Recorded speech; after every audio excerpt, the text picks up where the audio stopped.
বছর পরে আজকে শহীদ আব্দুর রব শ্রীনিয়াবাদ বরিশালের স্টেডিয়াম মাঠে ময়দানে আমরা এখানে দেখলাম একটা ঈদের জামাত অনুষ্ঠিত হয়েছে। এখানে আপনি হিজবুত তৌহিদের কর্মীদের সাথে একত্রিত হয়ে নামাজ আদায় করতে পেরে আপনার অনুভূতিটা কি?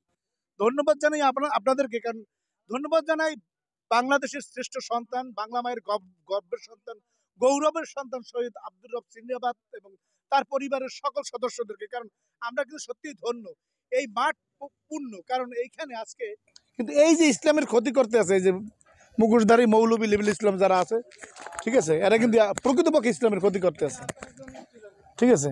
কারণ আমি কিন্তু ইমামুজ্জামানের বক্তব্য দেখি।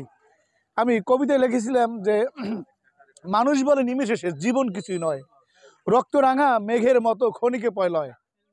কবি আবার ভাবতেছে যে আমার যেটা প্রাণের যেন দেয় না মোটর শান্তি, তবে কি মানব জনম বিফল শুধু ভ্রান্তি। কবি একটু চিন্তিত হয়েছিলেন যে কি লিখবেন। আবার পরে কবি ভাবলেন, উপলব্ধি বোধ করলেন যে সেই ছেলে আসবে, কথায় বড় না হয়ে কাজে বড় হবে।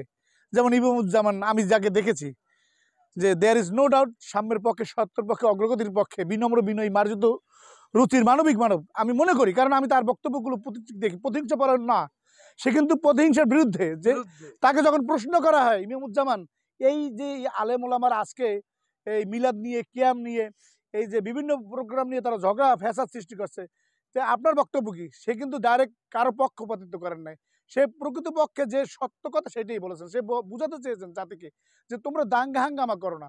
যদি আমরা আমাদেরকে আল্লাহ সৃষ্টি করেছেন, তোমাদেরকে আল্লাহ সৃষ্টি করেছেন, আমরা এক আল্লাহকে মানি। এখন যদি সে কিয়াম পড়ে, সে মিলাদ পড়ে, সমস্যা। সে কিন্তু এইভাবে বুঝাতে চেয়েছেন যে তোমরা গ্যাঞ্জাম করো না, তোমরা দাঙ্গা হাঙ্গামা করো না, তোমরা ফাসাদ করো না, এক ভাই আরেক ভাইকে মারো না, মেরো না, বোমা হামলা করো না। এইভাবেই তিনি বুঝান, আমি দেখেছি। কিন্তু তিনি কিন্তু সরাসরি বলেন না আক্রোশমূলক কথা, যে অমুকে হত্যা করো, অমুকের মারো। আমি সত্যি তার প্রতি বিনম্র শ্রদ্ধায় বলি যে কবির সেই কথাটা বলছে।